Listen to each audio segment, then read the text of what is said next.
Next on the Marketing Minute, how to attract women to your golf course.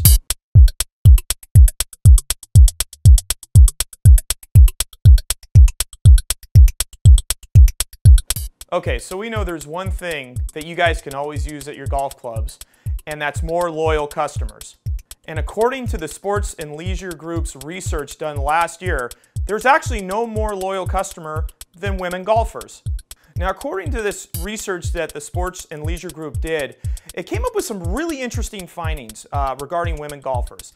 Things like clubs that ran best practices suggested by their report saw that women golfers were twice as likely to continue playing more rounds of golf.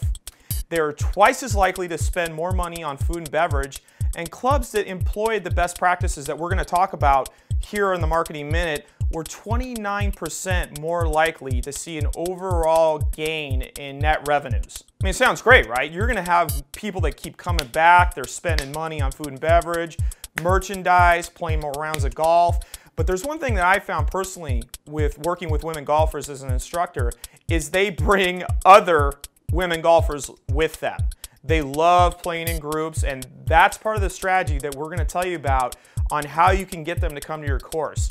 So let's go ahead and look at the 3 steps that you need to do to get them to come over.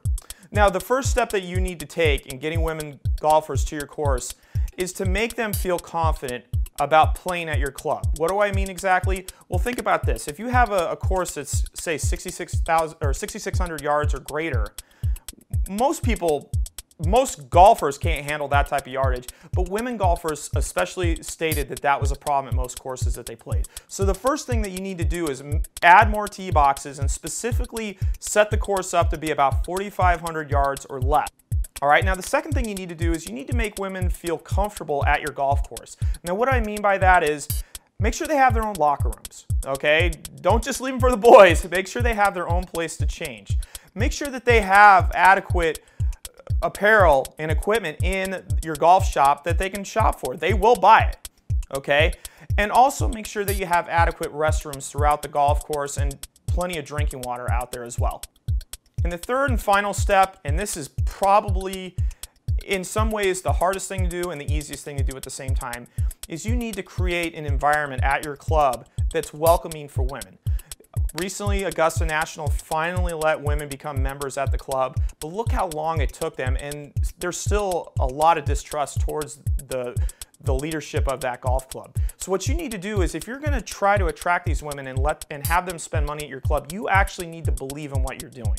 You need to create an environment where they're welcome, that people are happy to have them there, that there's other women there to teach them and greet them. If you buy into this program, and we're going to put a link towards the study down in the description area, you will find that clubs that do this reap huge benefits. So for the Marketing Minute, I'm Sean myself.